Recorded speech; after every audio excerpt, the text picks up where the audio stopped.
was white man's justice.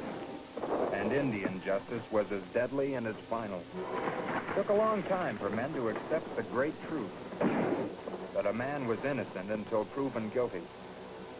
And until that time, blind hatred kept alive the threat of deadly war.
I see no cause for Jeffords' presence. You had your hearing. Now let's get this over and done with. Well, this thing's got to be handled proper, particularly when there's no judge handy to sit in. Jeffords kind of represents the federal government. Well, so do you. You're marshal, ain't you? Only I ain't been put in charge of them Apaches the way he has. Look, Fulton, Jeffords saw the Indian. You can't pass sentence without hearing what he has to say. Can you now? Maybe you lost your hearing, Marshal. But this man here told you that that redskin tried to rob my store and killed Julie before his very eyes. Ain't that true? That's right. One man's testimony's got a right to be stacked up against another. But you saw them guns he was trying to steal splattered all over the back of my store. What kind of testimony do you want? Well, it's enough for me. Me too. Good. How about you folks? Doc, what about you? I say, let's wait for Jeffords. Doc, you wouldn't be siding with an Indian, would you? No, just with the law, Indian or not. Now you're talking like Jeffords. I suppose having red skin gives this cutthroat the right to go around killing folks. Come on, let's get over the street.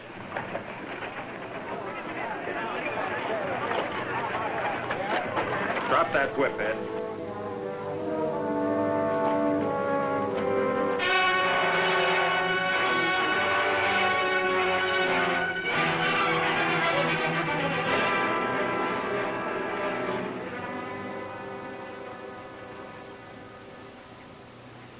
I take it you came here to stop this. You can't stop a flood with a sieve. From the looks of things, this Indian ain't got a prayer. He's not the man. And who told you that? I'm telling you, Silas. Oh, just like that, huh? And at the last minute. After you stayed clear during all the trouble. Where you been, anyhow? Chasing the real killer. I don't see him with you. And he left his mark all right on my leg. Just about the time I lost him at Devil's Rock. It's a good thing we caught him for you. The boy would no more shoot me than he'd shoot his own father. I know him. He used to run alongside of me and retrieve quail during hunting time. While hunting with Cochise, I reckon. This killer you chased, get close enough to see his face? Not exactly. I tell you, this boy is Winoa. He's the son of one of Cochise's elders. I would have recognized him easily. Who do you think it might have been? Well, there's a small band of Apache renegades outside of town. Must be up from Mexico. Could have been one of them. Oh, is that so? I suppose next you'll be calling an impartial outsider like Mr. Hawkins here a liar. I didn't say that. Then how is it he saw that redskin kill my daughter Julie? I couldn't tell you. Then I'll tell you. Because he isn't tied to Cochise's bootstrap. That's why. This is for a court to decide, not you and me.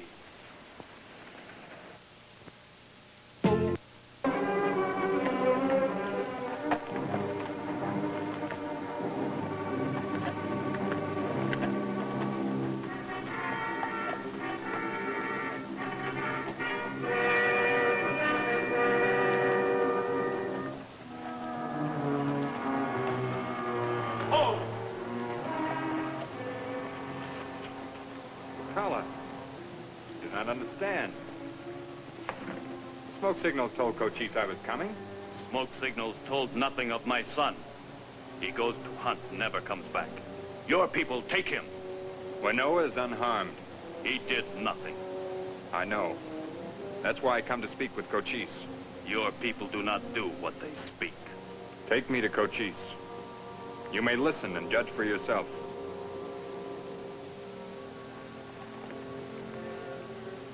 Stand guard.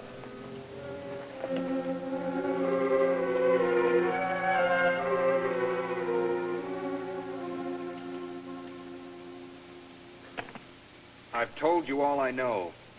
If there's any doubt as to its truth, tell me. I do not doubt your words. I trust you, but not your people's will for justice. I will come to the trial. What for? To see justice done. You must not. Leave us. I wish to speak alone.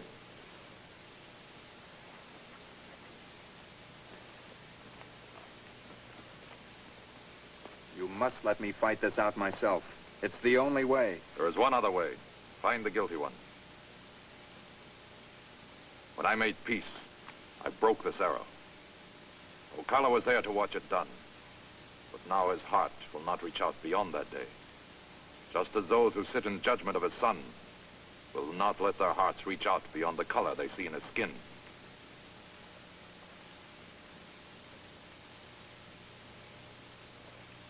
The arrow of truth must be in one piece to find the target, in war or in justice. I cannot give this half direction without your half to give it flight. Wisely spoken, for you and me. But wisdom is a virtue of few, and you and I must answer to many. Trust me. You must not come to the trial. There will be many whites there, but it's the life of one Indian that will be at stake. And he will be alone. That's exactly it. You wouldn't be helping him. When they see you there, it'll be like pouring coal oil on a fire. There was a time, not long ago, when I started many fires. No harm must come to Winoa.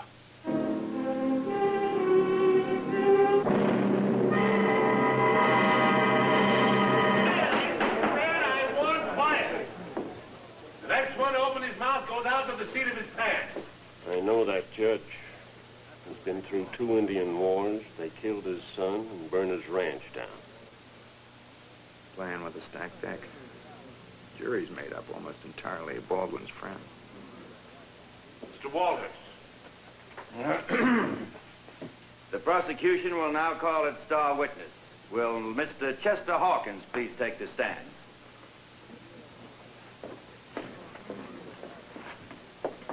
Raise your right hand, place left hand on the Bible. Do you promise to tell the truth, the whole truth, nothing but the truth to help you God? I do.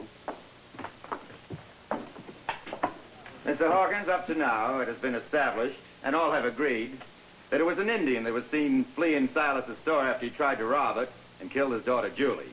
From what I hear tell, you were in the store at the time. That's right, sir. Did you get a good look at the Indian?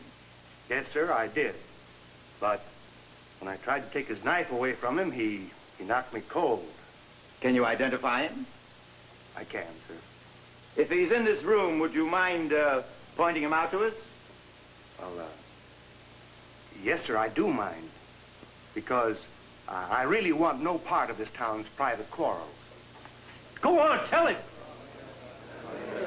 And you don't mind a murderer being on the loose? Oh, yes, sir, of course I do.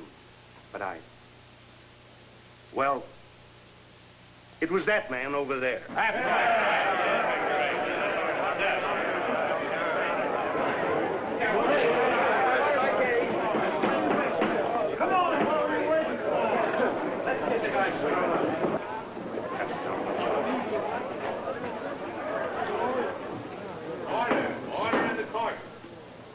Looks like you just lost the case, Tom, without even getting started.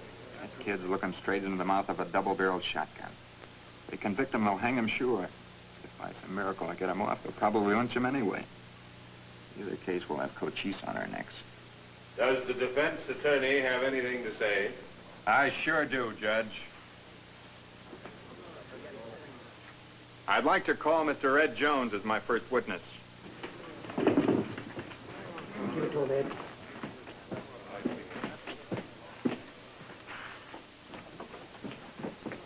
Raise your right hand. You solemnly swear to tell the truth, the whole truth, nothing but the truth to help you God? I do. What's your name? Ed Jones, Tom. You've known me for 10 years. Just answer the question. Are you the man that captured the defendant? Sure am. Where'd you pick him up? Oh, about 4 or 5 miles out of town, along Cow Creek. What direction is that? You know that as well as I do, Tom. That's south on the road to Mexico. You know this country pretty well, don't you, Ed? Well, you're the only one that knows it any better. Maybe you'll tell me where Devil's Rock is. You trying to kid me, Tom? Everybody knows that Devil's Rock's about 8 miles northwest of town. Your Honor, I know this is a little irregular, the attorney acting as a witness. But I'd like it placed on the record that the Indian that I saw leaving Silas's store, the real killer, got away from me at Devil's Rock, just about the time that Ed was picking up the defendant 15 miles to the south. How do we know that, Judge? All we've got is Jeffords' word. He'd do anything to save an Indian. You know they did. Order in the court. That'll be all, Ed. Thanks. Well, it's true.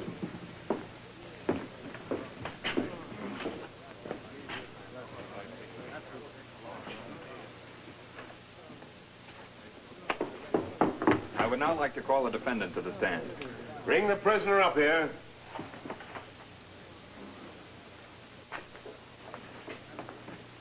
Jeffords.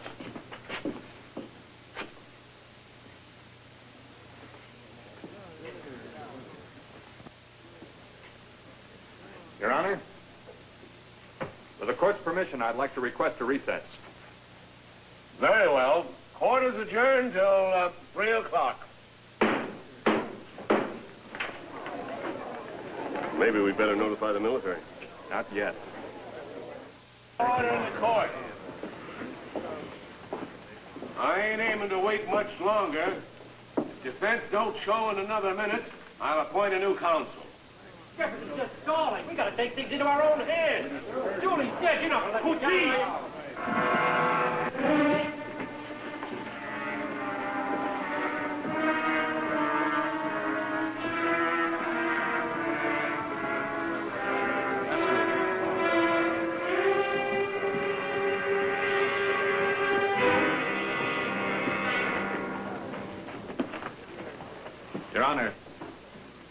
permission, the defense is ready to continue its case.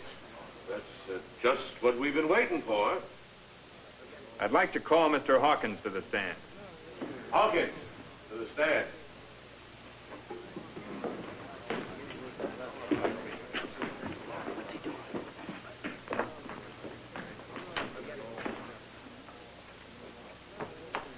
Mr. Hawkins, would you kindly tell the court what type of guns you brought to this town for sale? I object. What possible connection can that have with an Indian robbing a store and killing a girl? Maybe if you'd keep your mouth shut long enough, we'd all find out. Proceed. I'm referring particularly to the case of guns from which you saw the defendant steal several rifles. Yes, sir. They're the latest and finest models, manufactured by the Johnston brothers, a reputable Eastern concern. A rifle? Would this be one of them? Certainly is. That proves it. He gave the rifle to his chief after robbing my store. What are we waiting for? Let's hang a whole bunch of them. Come on.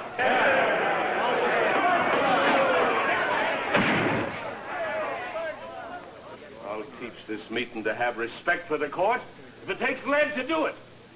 Now go on. Sit down, all of you. Sit down. Proceed. You recognize this coin? Yes, sir. The Mexican coin. It wouldn't by any chance belong to you. I do all my trading this side of the border. That isn't what I asked you. Is this your coin, Mr. Hawkins? No. Thank you very much, Mr. Hawkins. That'll be all. With the court's permission, I'd like to call Chief Cochise to the stand.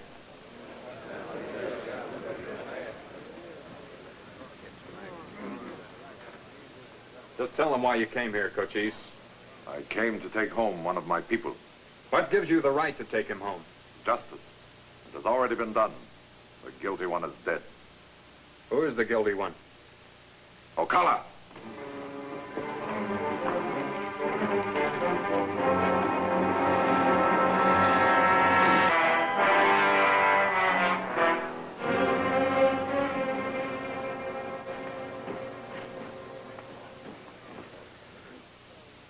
You may bury him. We do not want him. Can you tell the court who he is? A renegade, belonging to a pack of roaming wolves, who came here to bargain for new guns. Was that man? How did you learn of this? He was dying of bullet wounds. He came to my people's camp, asking to be buried on his ancestors' hunting grounds. Did he say who inflicted those bullet wounds? Yes. A white man giving him chase into the hills. How did he lose that white man? By returning fire with the stolen rifle.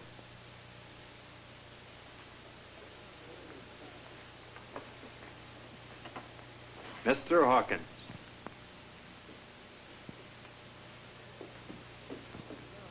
No need for you to take the stand for me to finish this up.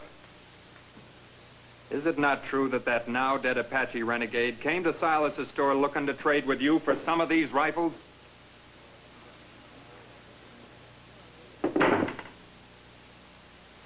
And is it not true that the leader of his band gave him a small sack of Mexican gold pieces for that trade? And is it not true that the quarrel between you and him, which caused Miss Julie to be killed, came from that renegade keeping some of these very gold pieces for himself? Here they are. The killer still had them when he came crawling to Cochise's camp. Here are the rest of them.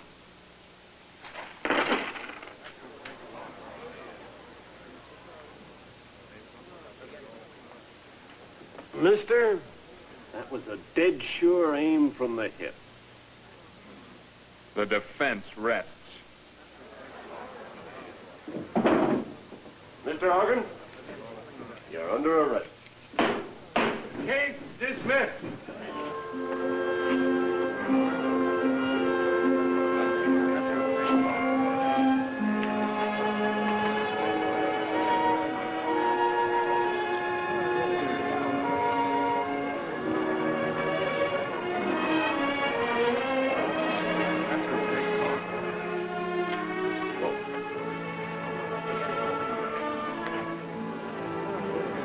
promised my people to return this boy.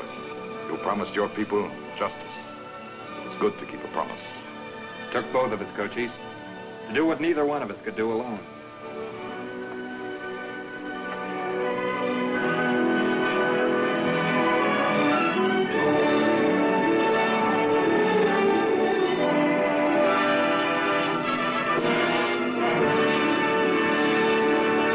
And at 4 Eastern, John Hoyt guest stars on Laredo, here on CBN.